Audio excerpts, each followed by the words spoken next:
Қайырлы күн достар, бүгін сіздермен керемет ауызда еритін шоколадты кекстер дайындайтын боламыз.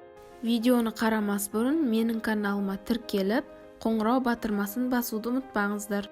Бізге керек заттар: сүт, ұн, қант, жұмыртқа, өсімдік майы, какао, қамыр қопсытқыш, тұз және де айран керек болады.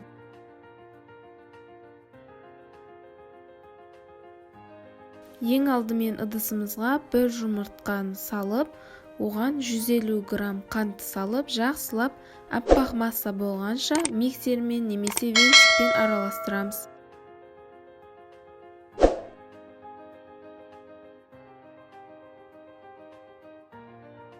Мінекей бізде бір келкі аппақ масса болды. Енді оған 120 грамм күнбағыс майын құямыз және де 200 грамм айран құйып, жақсылап 1-2 рет араластырып жібереміз.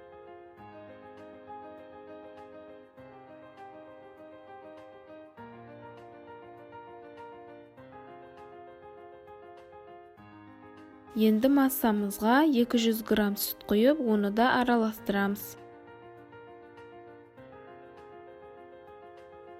Ал енді жарты шай қасық тұз, 2 шай қасық қамыр қопсытқыш және де 60 грамм жақсы сапалы какао қосып, оны да жақсылап 1 келкі масса болғанша араластырамыз.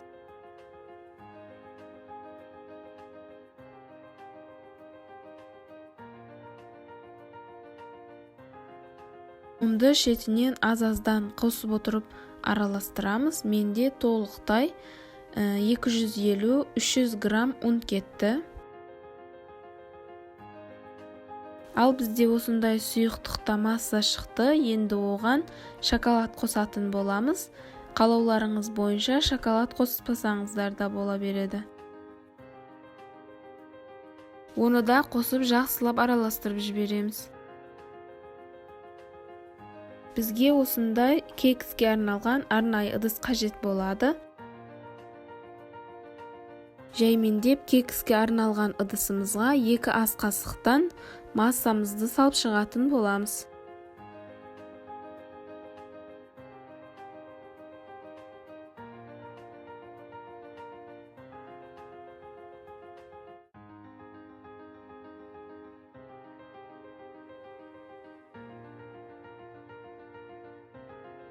Толықтай массамызды салып болғасын, осылай 1-2 рет сілкіп жібереміз. Сонда кексіміз 1 келкі болып, әдемі болып шығады.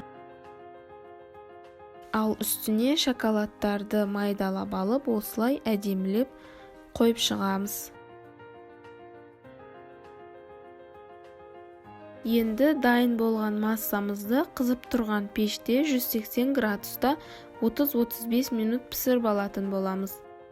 Ал достар, бізде шоколадты кекс дайын болып пісіп шықты. Барлықтарыңызға ас болсын, міндетті түрде жасап көріңіздер және де менің YouTube каналыма тіркеліп, лайк басып, қоңырау батырмасын басып қоюды ұмытпаңыздар.